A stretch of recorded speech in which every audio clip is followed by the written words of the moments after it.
Need to tidy up. Nah, you're good. Yeah. Hello and welcome to Nerdarchy for Nerds by Nerds. I'm Nerdicus Dave, and today I'm joined by Carol and Wim, all the way from Belgium, from Dungeon Alchemist. How are you guys doing today? Oh, we're pretty great. How's about you? Good. So, Dungeon Alchemist is a new project that's on Kickstarter right now. It's got like a couple days left, I believe. Um, you guys are in basically the final week, 6 days to go.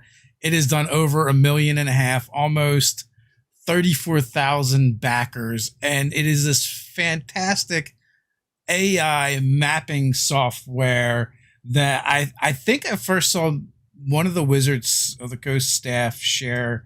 I think it was Greg Tito. And I'm like, what is this? And I opened it up and I'm like, they start drooling, salivating right away because it looks so amazing. And also, it looks like super intuitive and easy to use. And that's a huge appeal to me. If you guys want to jump in there and maybe give a little bit of your background, we can start with you, Wim. Yep. Well, I've been playing fantasy games for a very, very long time now. I'm 39, and I think I've been doing this since I was like 7 or so. I still remember back when I was 7, we had the Night of St. Nicholas. I'm not sure whether you're familiar with that over in America, but it's basically also someone comes in at night, leaves presents, and then when you wake up, as a child, you get to see this amazing table. And one of the gifts St. Nicholas brought us back then was a large board game copy of Hero Quest.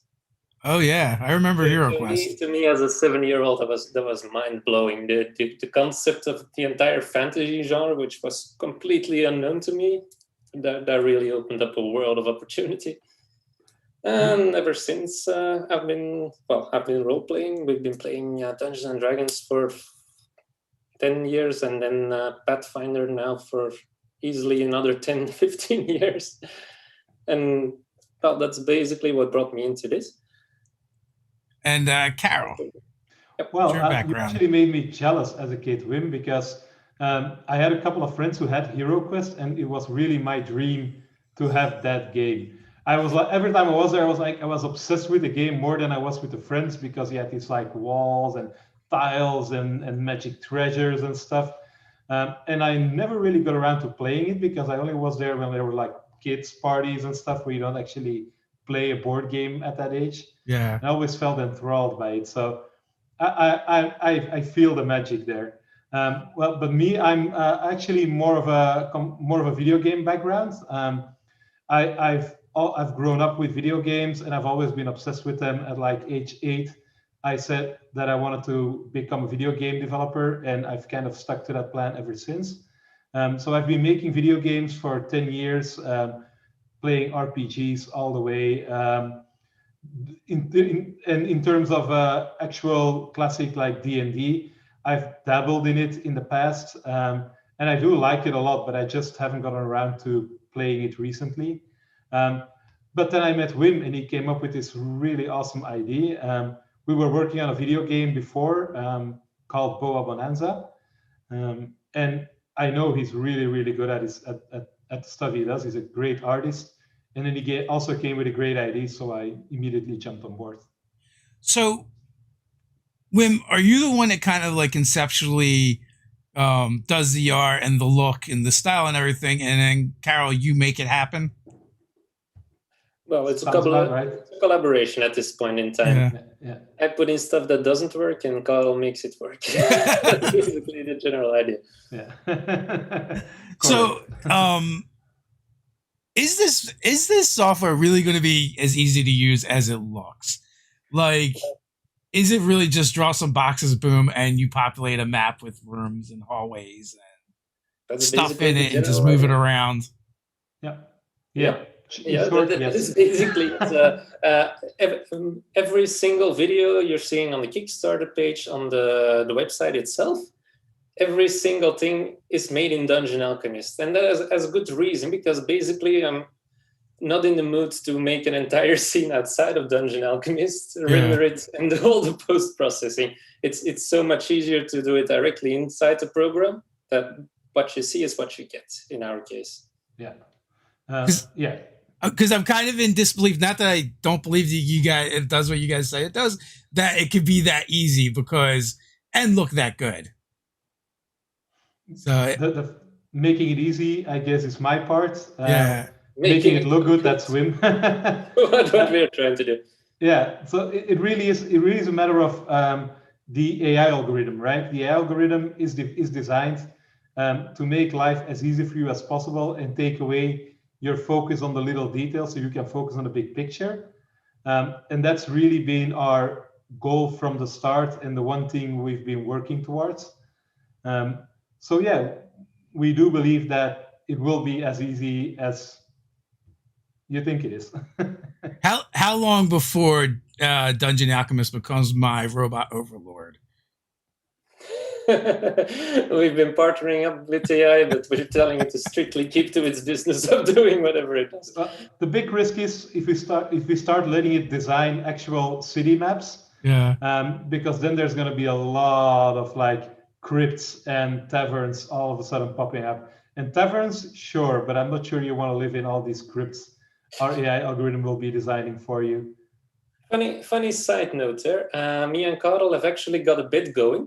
Where I say super intelligence and artificial intelligence will be there in 2023, whereas Karel believes it will take longer. So if we do indeed face robot overlords by 2023, I've actually won that bet.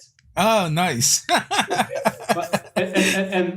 but he's cheating because he's actually making the robot overlords himself now. That is not cheating. That's not a fair bet anymore. Technically, that is still correct. So now I see what you're doing with this software.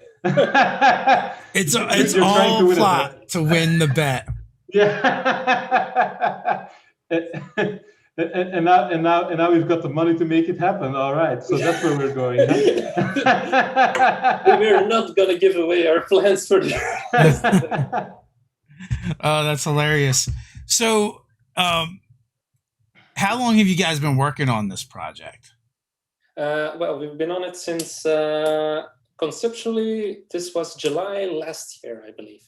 And that was the first time I thought if we put this square there and then maybe put a bed in it dynamically, then we've got a room going. That was in July last year.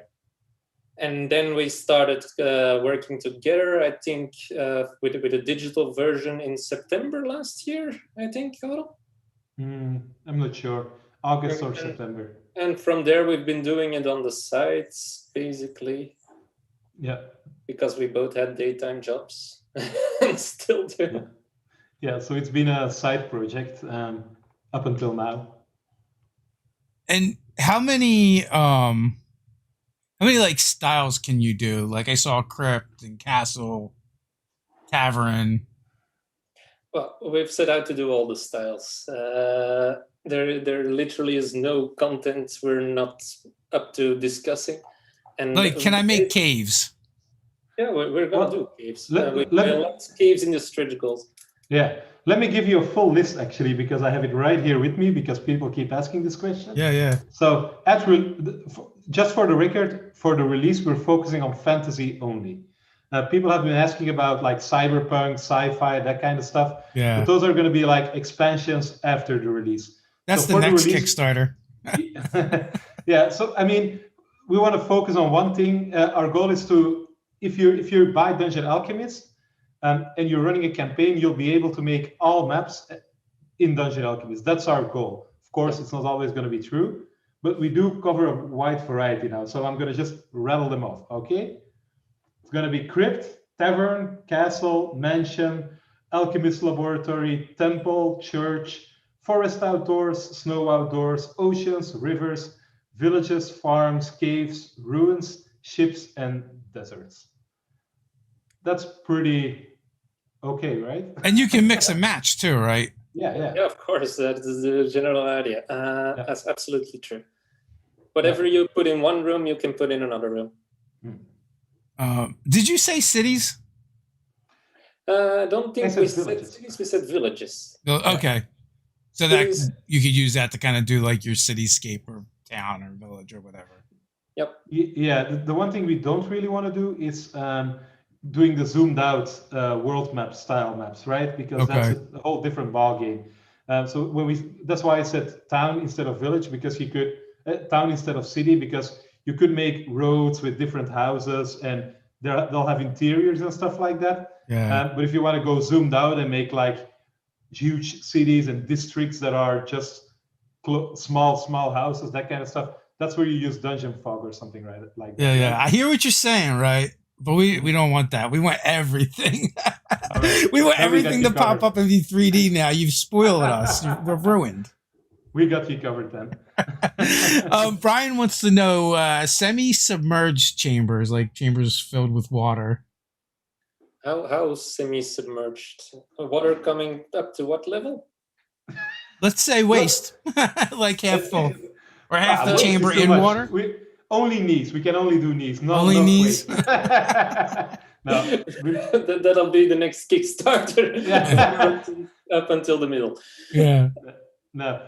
Well, we don't have anything planned for that right now, but I don't see any reason why we wouldn't be able to take it into future content. Yeah. Basically, anything is possible at this point in time. So Charles wants to know, I'm curious what their business model is with this thing. Is this a buy it once kind of thing? Is this going to be different packages available, subscription? I just added that myself or whatever. Cuddle, over to you on that. Yeah, all right. So it is going to be a one-time license buy just for the base product, which includes all the stuff we just mentioned. So all the fantasy themes, basically. And then afterwards, we want to add DLC, like a one-time purchase where you say, I want to do a sci-fi campaign, so I buy the sci-fi pack. I want the water to come up to the chest. Oh yeah, buy that pack. That's gonna cost you. Yeah, the wastewater DLC will be probably our most popular one, I'm pretty sure. Yeah. So we'll be having that. So that's kind of our business model. You buy the base product, you get it forever. And then if you need specific assets for a specific theme or setting, you buy that pack. That'll make people happy. They hate subscriptions. Yep. Yeah, we too. It depends on what side of the business you're on and how you feel about subscriptions. Oh, well. We're not too much of a fan of that ourselves. We're basically old school in that way. The general idea of you pay something or if you pay for something, you own it. That's basically the general idea. So, of course, times have changed since then. What is like the most like obtuse or bizarre thing people have asked for that you're like you would have never thought of? We've got a list of that. No question. Adam, let me think. That's a good question. I'll have to dig into a folder where this was still called the Blacktooth Project. Yeah, let's continue the conversation and something will pop up at some point. Yeah. That's something halfway through. You guys had mentioned that you've got people that have shown interest in this product, or maybe they're backing your Kickstarter, and they're not even gamers. Like they just want to play with it. Yeah, apparently. Yeah, they want to play The Sims, but with fantasy graphics, basically. Yeah. And we're all for that. I mean, if people want to like remake their house in a fantasy setting or stuff like that, go ahead. We'll make it happen. Yep. Yeah. Why not? I had mentioned, like, it makes me think of like my son and his friends and my nephews. They all like playing with Minecraft, and like this is like that, only like cooler. Well, we hope so. Minecraft is a high level to aspire to. Yeah. I think it's also a personal preference. That's just my opinion. I have no desire to Minecraft, but I do have a desire to play with this and make maps. So. Well, that's a fun part. Well, one thing I talked to you earlier about was the idea that you can have all sorts of lunacy within the interface. I'm not sure if I talked about the concept of the wandering secret doors a couple of days ago. Oh no! What is that all about? Basically, a couple of weeks ago, somebody was going on Twitter about the fact that don't you hate it as a dungeon master that players are walking around and there's this neat secret door and they all fail their perception checks. And so the entire part of the content just goes to waste. Uh-huh.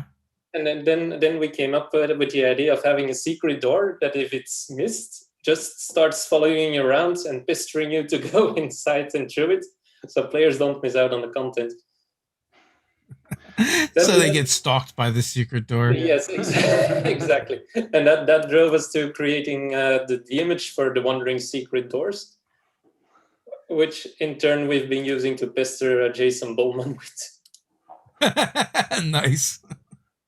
So when is the estimated delivery on the beta?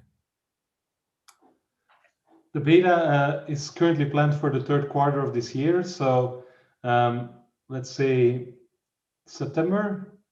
Okay, that's not bad at all. Something like that. And then release for the end of the year. Okay. And is it that people that join the Kickstarter, they get access to the beta? If you pledge the 45 pledge tier or higher. So 30 euro tier is for access at the end of the year. 45 is for access in the beta. So Charles wants to know what kind of tile sets are in the base set. Looks like fantasy, household. Well, what else have they got in the works? Like that was the list that you mentioned, right? Basically, you know, crypts, castles, forests, deserts. It seems like you covered most of the basics. We feel like we do because I mean, we had a whole list of stretch goals laid out before the start of the campaign. Yeah. And we were like, all right, let's cover all bases. And if things go crazy, then at the end of the ride, we have basically most of fantasy covered. And we've blasted past all stretch goals a week ago. So we didn't feel like there was a lot to add anymore at this point in terms of themes. Yeah. We just got most of it covered now. Of course, there's always specifics, right? Like submerged chambers is not a thing we have thought about before, so you can't do everything, but I'm still racking my brain for the most bizarre content people have been asking. Me too. There was a lot of it. Yeah, I can only imagine.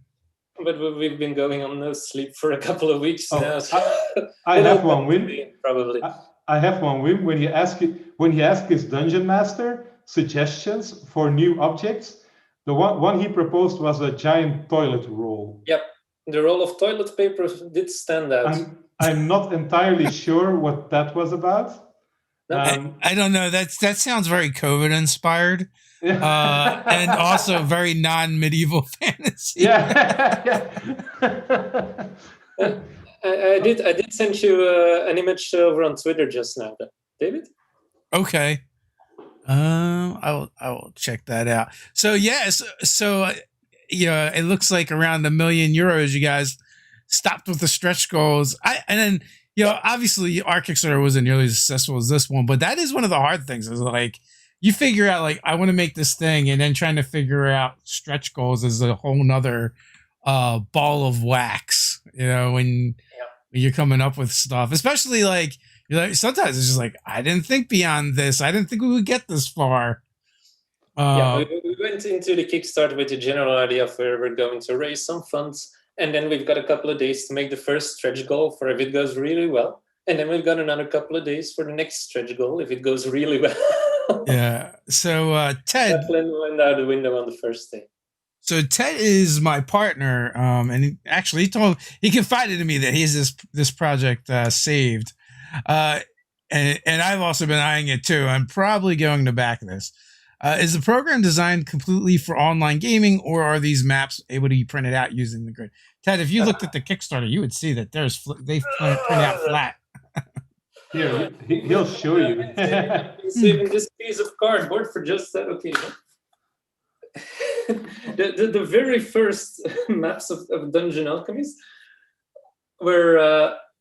Sadly, they cannot be recovered because my eldest has been playing with them. Oh, nice! And they are now gone for eternity. But these were the second prints of those first maps, and they're definitely intended to be printed. Yeah. Oh, and there's a funny story about this as well. Not a lot of people notice it, but these maps are actually in the Kickstarter video near the end, where we say like you can print the maps. And if you look at the video, it looks like it's actually just like a digital screenshot of the map, but it actually is a photo, like a video of Wim recording the maps printed out and laid out on his table with a vacuum cleaner as a dolly to move the camera around, right? Yeah. That is basically exactly what happens. The Miele does make for a tremendously good dolly, apart from being a very serious good vacuum cleaner as well. But there was no other option to move the camera around in a more or less steady fashion. So was that the secret door that you shared with me on Twitter? Yeah, that was the very long. That's funny. Graphics like that are very easy to make within Dungeon Alchemist, which makes it fun, of course. So TJ asked, have you considered modern tile sets? Yeah, they covered that a little bit, like in the expansions. That's where you guys will branch out from fantasy when you guys get there. So slay one monster at a time. Brian Smith, how do you treat traps like a submerged acid pit trap? Is it hidden? Well, so it was one of the stretch goals to kind of add traps to the app. So the idea is that some VTTs do support exporting tokens. So you can import a token and then you can turn it off and on in the VTT whenever you want. So that's a way to hide and show traps or trigger them as a dungeon master. But others don't, and then we'll just kind of provide you with images. So if you export a map, you'll get some images of the traps that you placed, and you can import them manually into Roll20 or whatever, and add them to the map like that, because Roll20 doesn't allow us to do anything else like that. So we do want to support traps, in short, and we will provide the images, but whether they'll be imported automatically or you'll have to place them manually depends on the features of the software you're using. Yeah, it sounds like there's going to be plenty of room for customizing, and also if you're playing online, it's real easy to have your DM map off to the side to look at as well, and kind of do it. Depending on how the interface is in my own games, I might do something where I would just like screen share the map, and then especially just drop the new asset on, or like you said, you turn it on or off if the players discover it. Because I guess I was mentioning, like, we're really kind of low tech. Like Ted will use physical terrain because he likes crafting, and set up an extra camera, and set the scene for us. Where I've used Dungeon Fog in the past, and I'll just screen share the map so they have an idea of what's around them and what they can see. Makes sense. So so there's definitely I feel like there's definitely plenty of options for using this, maybe even ones that weren't initially thought of or intended. Yeah, I think so. Say, I'm going out on a limb here, but do you happen to remember Grimtooth's Book of Traps? I'm aware of it, but I don't know exactly what's in there. That is ancient history. There was a booklet that was printed that had a collection of traps. One of them was the whipped cream pit, which was basically the trap you could fall into, but never could get out of it. But it made it impossible to breathe or swim. Yeah. That was one of the most devious constructions that was in that entire booklet. Have you included the whipped cream trap? Not yet, but I'm planning to. Then again, it may be copyrighted. You don't want Grimtooth to come after you. For the original Blacktooth name as well. Charles wants to know, could someone add or import their own objects? That is one of the questions we've been getting the most since the start of the campaign, and we really hadn't thought of it before. So the short answer is not at release, but it is one of the features we want to look at as fast as possible after release. Because we already support Steam Workshop integration, so it is possible to share maps, to save maps online in the cloud. So a logical next step would be the ability to import and share other assets as well, but it'll be for after release. Gotta stick to the original plan. Finish that one first. That makes sense. I could see, like, obviously something like this could get really bloated really fast if you guys said yes to every idea that came at you, because you've probably, for every dollar this Kickstarter has earned, you've probably gotten like 10 ideas from people what they would like to see. It's about 10 questions per dollar. Yeah, so yeah. We've been answering a couple of questions lately. That is true. Nerds are very vocal on what they want. Oh yes, but well, at least you get feedback, which is not the same for every sector. Oh yeah, absolutely. So, what is the most exciting part of the project for each of you? Connell, you want to go first? Or go ahead. To me personally, it's the potential. We started out from what was essentially map making software, and it's turned into so much more than that right now. It's become a visual tool for me to really quickly create graphics and settings I want. And well, as I mentioned before the chat, there are a whole lot of new options that have come open to us, which we can't discuss yet, but which are tremendously exciting. So for me, it would be the potential at this point in time.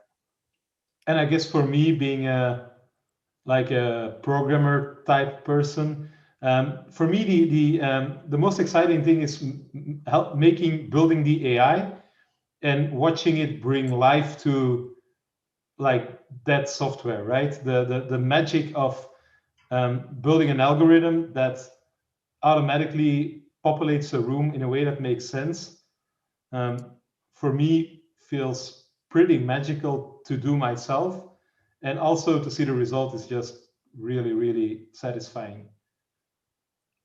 So how much did you have to learn about cartography or map making going into this, or kind of with your background in video game design, you kind of already had an understanding of these things? Well, to be honest, I think nearly everything in Dungeon Alchemist was created by ourselves. All the textures, the models and the likes are things we've been doing ourselves. I've been learning a tremendous amount of what to do and especially what not to do along the way. For example, the normal mapping idea was something I had to get into, and it's taken me quite a lot of time to figure out, I'm ashamed to admit. But, well, you live, you learn, and now we're a whole way ahead of ourselves now, and we'll see where it takes us. Yeah. And in terms of cartography, I guess the thing is that we leave the big picture up to the user, right? If you want to make logical maps, that's still up to you. If you want to build a tavern with a crypt in the middle and then a forest in the middle of the crypt, you can. Nothing stops you, and it's not going to make sense. But like the grand scheme is still up to the user, which means you can go crazy and do really, really weird stuff, or you can make villages that make total sense with a smithy, a tavern, a couple of houses, a farm here. So it's really up to the user, I guess. Does that make sense? Yeah, no, absolutely. I mean, does the AI do that a little bit? I guess I saw, like, if you're designing a room, it can be a kitchen, it can be a dining room, it can be. So I guess you're like picking what kind of room, and then the AI from there just kind of works that out. But if you put rooms next to each other that make no sense, then obviously they're not going to make any sense. Yeah. So there's personally. Oh, sorry, Carl, go ahead. There's a bit of a couple of levels there. Like if you just select the theme, like let's say crypt, you start dragging rooms, you'll get a crypt, and each room will have different functionality. And we'll try to have the AI algorithm make sense of it, right?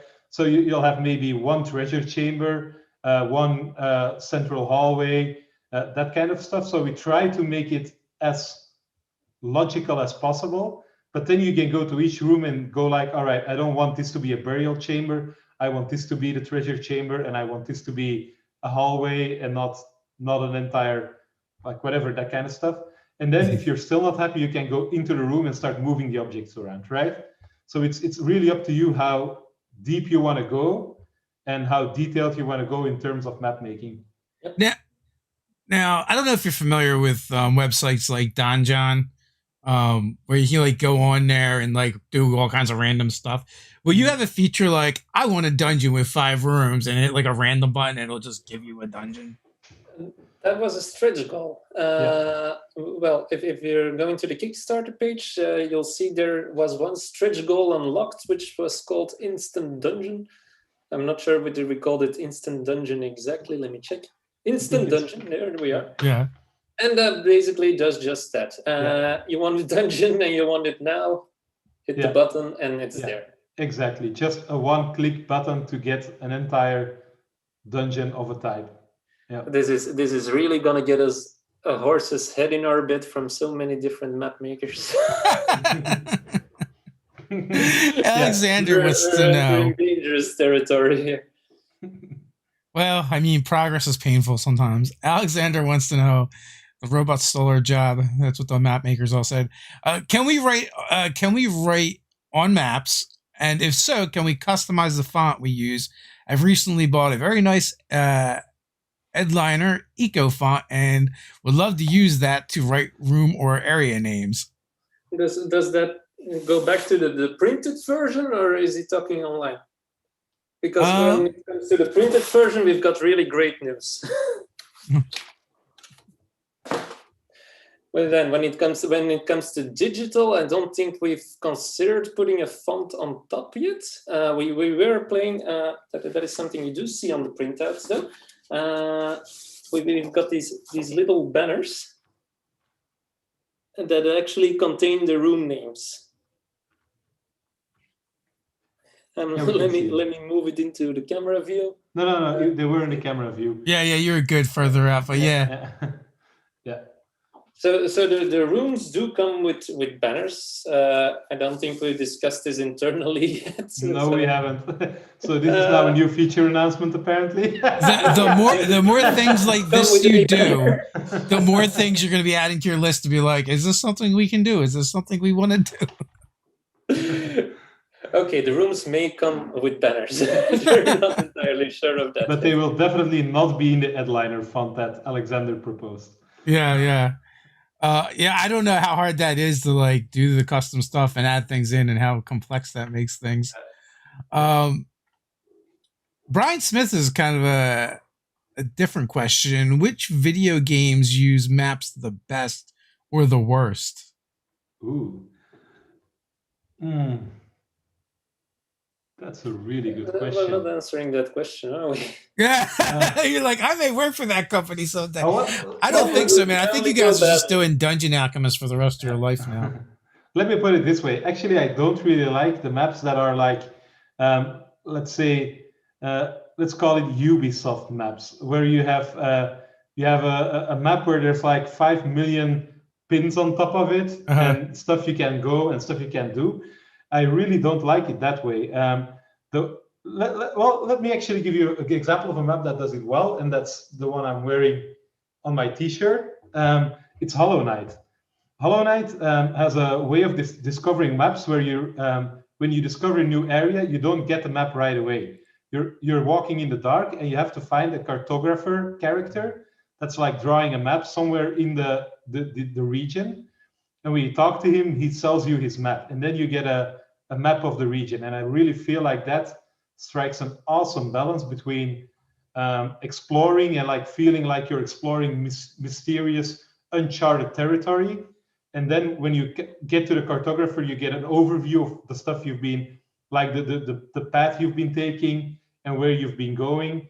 And you can start filling out the blanks and still understand where you are. I feel like that's a really cool way to do it.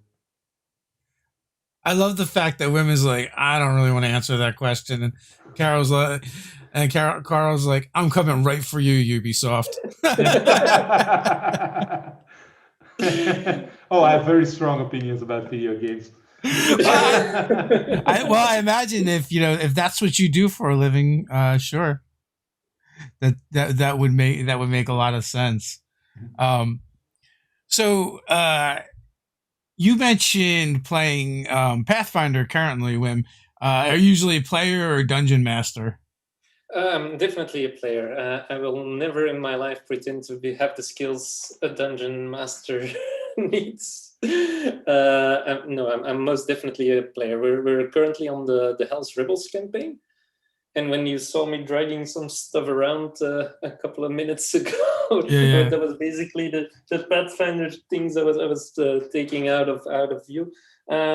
I've been playing an occultist that owns a very small shop in the Hell's Rebel campaign, and we're now in the process of giving out bottles of wine with the image of the character on top. Oh, nice. So we can enter image and spy on everyone in the campaign. That's basically the general idea. But I'm most definitely a player now online more than anything. Whatever Wim tells me about his characters, they're always very weird, and he always tends to spend it feels like his characters are an excuse to make really elaborate art pieces to draw the characters and to use them in different ways.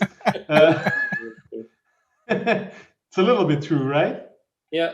At this point in time, I'm in another campaign where I'm playing a fat cat, a cat folk, which is being guided by the goddess Disna in the form of a raspberry cupcake. And yeah, that does open up avenues for illustrations. Exactly. Well, it's hard for Wim to deny any of what you just said, because he just showed us a bottle with a custom label on it for his game as a player. Like, that's something usually a DM might do. Yeah, my shop's got flyers as well.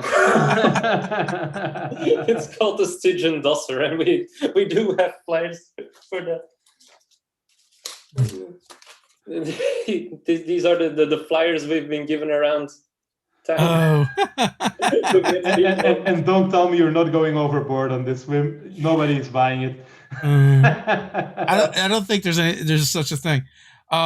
Clearly, you're creative enough to be a dungeon master. I feel like anybody can dungeon master. It's like anything; you just need practice. How does your group feel about the project that you're working on? My dungeon master recently contacted me and expressed the hope that I wouldn't become tired of everything to do with role playing and everything that goes in it. But I don't think that is a pressing issue for me at this point in time. I will probably continue to do so. We've been doing it for tens of years. We've got another couple of 100 years going. You're optimistic. Have you guys had any of the VTT companies reach out to you after your Kickstarter launched? Well, mostly we reached out to them before the Kickstarter because we wanted to invest. We claim to have support for Roll20, Fantasy Grounds, and Foundry at launch, and we don't want to be making false claims on our Kickstarter. So I reached out to all of them and kind of checked, can we actually do this? Can we pull this off? And I wrote code to actually do the export. But to be honest, Foundry and Fantasy Grounds were super cooperative. They immediately mailed back with all kinds of tips of here's how you can do this integration. And Roll20 never answered a single email. So I've had similar experiences. That's all I can say.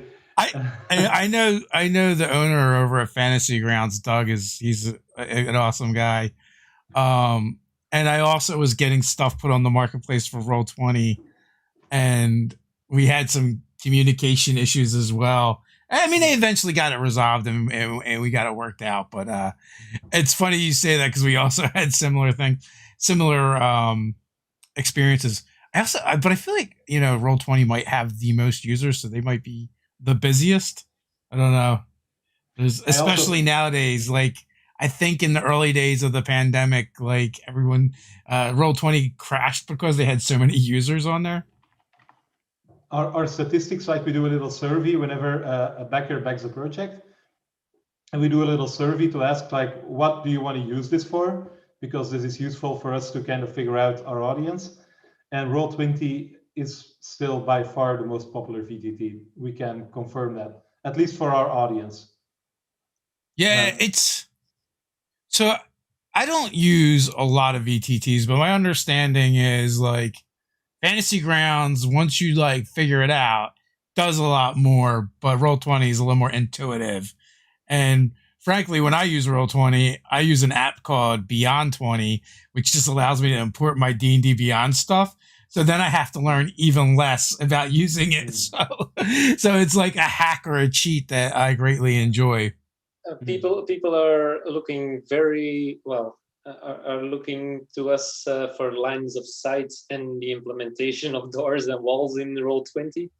Yeah, because we've had a lot of people coming up to us and asking us whether the walls would be taking over and the lines of sight, because getting those in Roll20 can be a hassle. Yeah, for like it's. Go ahead, Dave. I was just going to grab another question from the chat. Okay. So this is either from Jan or Jan, depending on what part of the world you're from.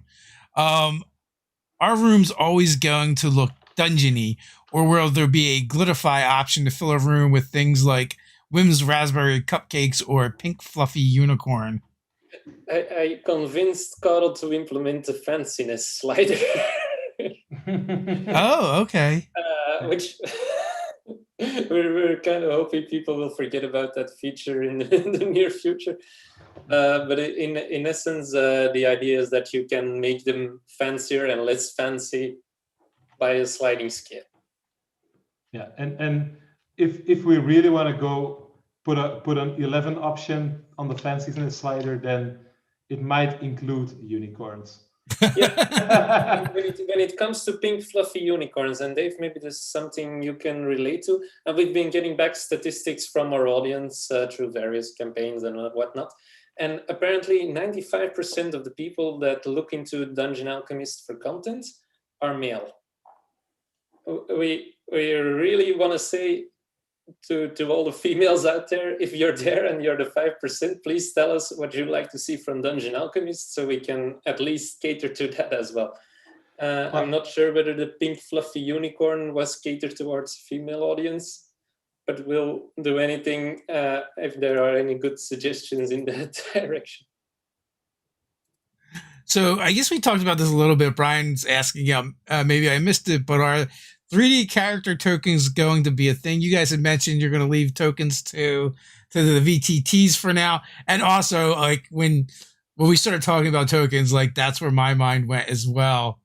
Because obviously if you have a three-dimensional environment, you want three-dimensional characters to put in it. So you want Hero Forge integration? Yeah. Basically, it says. And I also was kind of thinking that as well. Yeah. No, that's definitely on our wish list, I guess. That would be really, really cool. Yeah, Hero Forge is definitely one of those people. Well, one of those companies we are going to be talking to. So Challenger says one can never forget pink fluffy unicorns. I do tend to agree. We've got an exclusive item coming up, which Carl tells me is rather creepy. So I do not mind overcompensating in the other direction, and a pink fluffy unicorn is definitely an option. So there seems to be a demand. When you guys kind of like came up with this idea, conceptualized it, and you were getting closer to getting to Kickstarter with it, how far out did you think? Like, because from talking to you guys, it seems like you've gone way further than you thought you would get to, especially, in the funding department. But as far as like, did you have like pie in the sky ideas for like, oh, we probably won't be able to do it this time, but down the road, beyond the basics? I mean, our stretch goals were already kind of like, we won't have budget to do any of that, like caves. Yeah. We'll never be able to do that with the current budget. Maybe if it's really successful after release, we might be doing add-ons for caves and stuff. Yeah. Right now, we're doing all of that. We had kind of a discussion internally when we were setting out the final stretch goal. Carl wanted to put it over on 800, I think it was. Yeah. 800,000 euros because he figured we'd never get there. Yeah. And that was a point in time where I really wanted to put a bit further so we can at least have something to work up to it. Yeah. Because you got to realize, that Wim has, like, for half the campaign, Wim has been like running like hell trying to keep up with the stretch goal unlocks. Like we had a few stretch goals planned, and we were like, all right, this will last a couple of weeks. They were blasted through in like the first day, and since then he's been running behind. And I do feel for him because I want to help him, but if I do help him, I'm gonna ruin everything with my graphic skills. So it is up to him to having you put a graphic in. Yeah. But people can be very vocal on the subject. Where is the stretch graphic? Why aren't you making the stretch graphic? Why aren't you making the stretch graphic now? And so on and so on. Yeah, well, for the next one now, just make them all in advance. Yep, that is definitely we're gonna do. Yeah. Next time round. Yeah. But you never know where this is gonna take you, right? We tried to raise 45K because we thought we were making a super niche product, and I guess we still are, but our niche is pretty big apparently.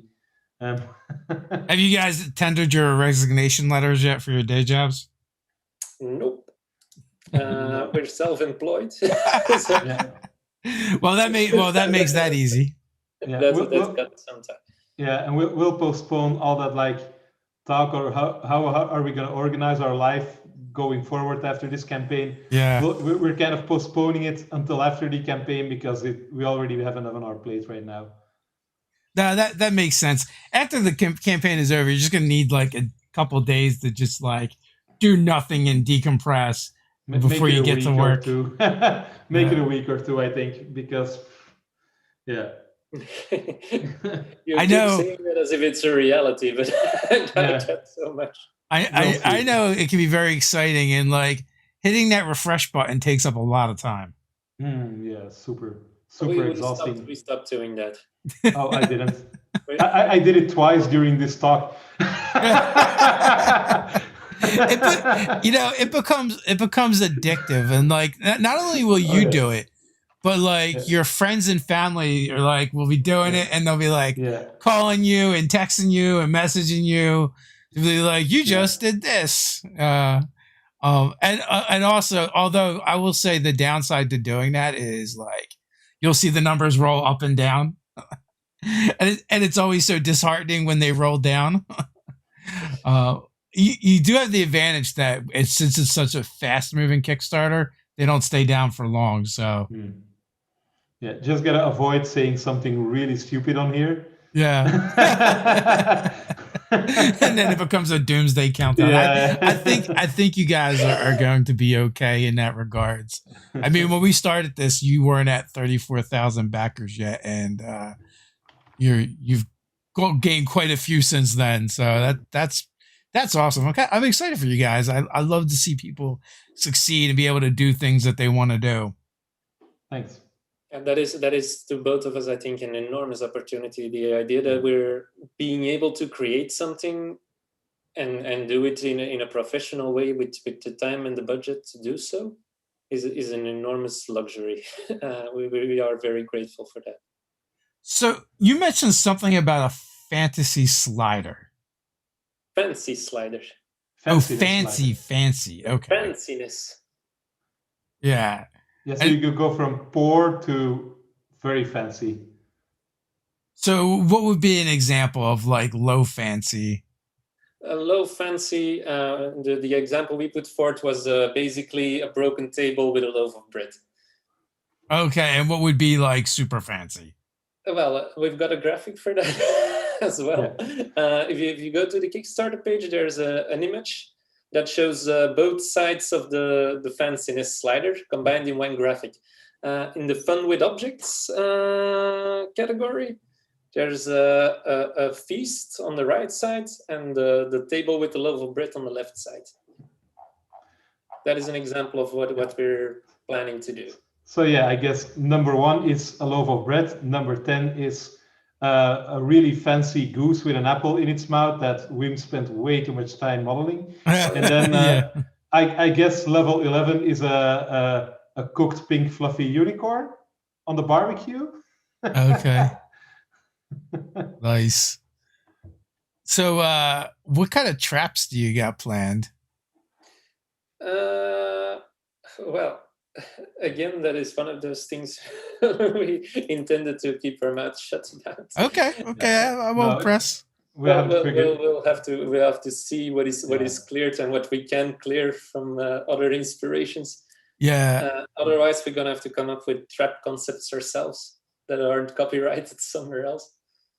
I also see you having everything is lava goal that was unlocked. Yeah. Yep. Again, there is a place where I learned a lot about Unity textures and how to make a lava texture that looks reasonably convincing. I learned everything about emission of textures on that point. So, how many stretch goals did you guys have planned out when you went into it? I think we were at no. Okay, Carl, you fill me in on that. I think we had 12 stretch goals, which we unlocked, and then we kind of had to come up with like a final ultimate 1 million stretch goal, and that's the 13th. So, and yeah, that's basically it. That's not too bad. I mean, I know like when we did ours, like we had quite a few planned, and then we're like, well, we're closing in on those. What are we going to do next? And then trying to figure out like, what are you going to do next? That's going to like be something cool for your backers, but also not break the bank. Yep. Carl? We really had this discussion among us, like how far do we take this? Because we've gone through our initially planned stretch goals. Do we invent more, or do we say this is it? Sorry, backers, but we're not going to do any more. And we finally settled on let's not over stretch ourselves and start promising the moon, because it's better for our sanity to keep it somewhat like manageable. Yeah. And it's also better for the quality of the product, right? You don't want to make the quality worse because you're promising more. That's what I really believe in. And also, like, you still want to stay within the timelines so you can deliver exactly and get it out to the backers when you said you would too. It sounds cool and fun to add a bunch of stuff, and people like to get stuff, but that comes at a price of its own. And there's also this the thing that people tend to think that, all right, you now made a lot of money, just hire a couple of programmers, hire a couple more 3D artists, and start churning out all this content. But really, that's not how it works. You need quality control. You can't just hire a programmer without a really big initial overhead cost for like onboarding them. So our current timeline really isn't feasible if we bring on more people. We'll be able to make more content in the end, but we won't be able to release before the end of the year. So it's not as easy as people think it is to just like expand your company and bring in the workforce. There's this very widespread misunderstanding that a lot of people have apparently, and that is that as soon as this Kickstarter campaign is pledged, they will get the beta. The beta release is planned for later on. We do not have the beta ready at this point in time. I just want to state that for the record. Yeah, you guys had mentioned that earlier, and it's on the Kickstarter as well. So you guys had mentioned to me that you basically just formed up a company around this project. Does this mean you guys are probably not going to be doing a lot of other projects, and you'd be like, this is going to be your main focus, and building out a company from here? And you don't have to answer that if you don't want to. For the foreseeable time, I think so, yes. We haven't discussed our day jobs yet, and we don't intend to take a decision on that today.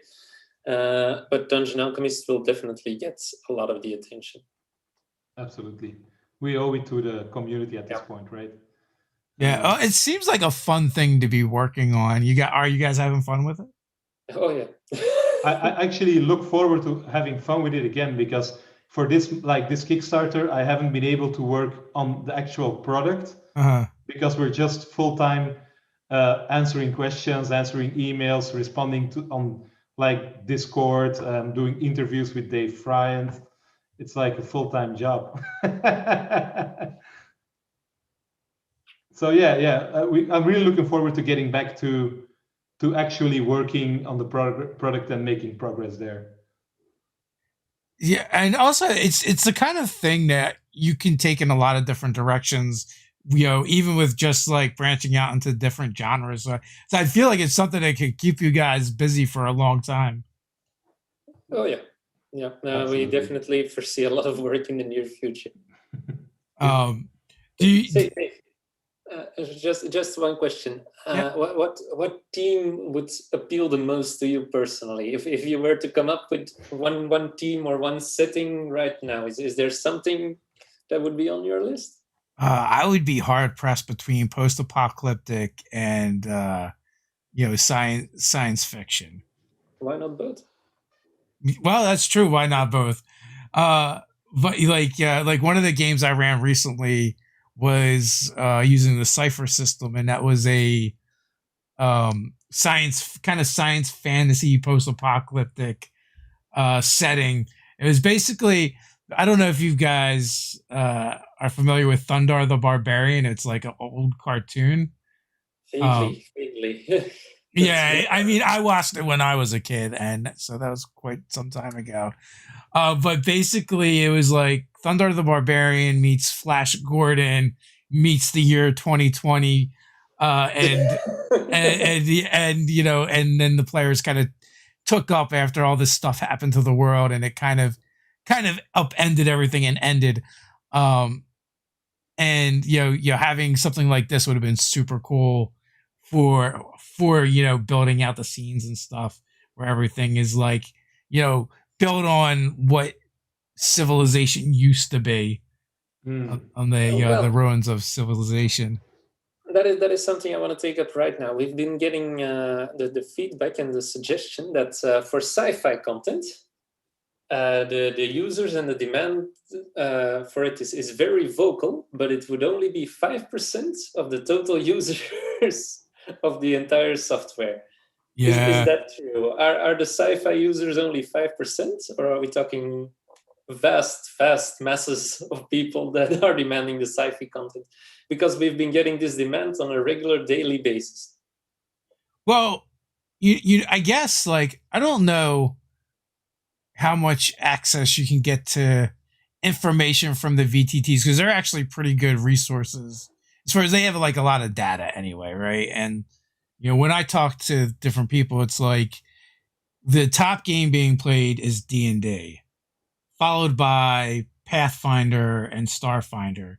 But the difference between D&D and Pathfinder, the gulf is enormous. Yeah. So there is far more.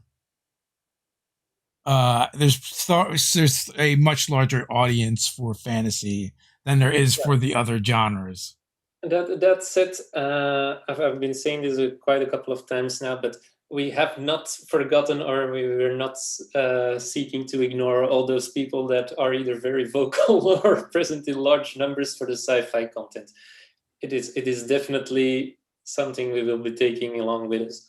It's just not for the initial release. Yeah, which makes sense too, and you guys have done a really good job of addressing that, and why you're focused where you are to get out a good product that people can get in there and use. And obviously this project could drag on for years and years if you took every suggestion that was given to you. Yeah. We could set up a roadmap for the entire decade at this point in time. Yeah. Have you guys done any other interviews? Have you been doing a bunch of interviews? No, this is very, very exceptional. We do not leave the house much. Oh yeah, I'm surprised more people haven't reached out to you. Like I said, I was enamored when I seen it shared on social media, and immediately I'm like, all right, can I get a hold of these guys and talk to them, and also share the word and help get the word out for what you're up to. This is very exceptional. You're the very first stream we're showing our faces on. Oh, it's an exclusive, Nerdarchy exclusive. Yeah. We haven't really been approached a lot by like the YouTube scene at all. We did get some coverage from websites, but like YouTube community, like Twitch community, haven't really gotten in touch a lot. I'm not sure why. Maybe they're kind of waiting to test the product first or something. I don't know.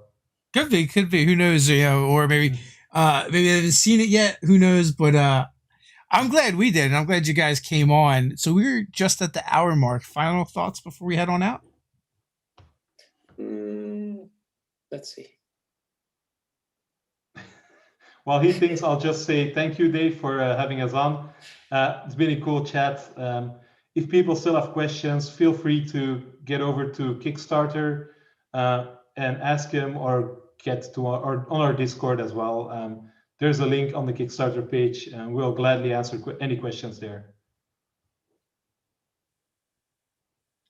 Anything, Wim? If not, you don't have to either. So this is still on the record. Yeah. So, well, anyway, I want to thank you guys for coming on. I really appreciate it. I've enjoyed chatting with you. And until next time, everyone, stay nerdy. All right. Bye. Dave, thanks a lot. I'll talk to you soon. And we are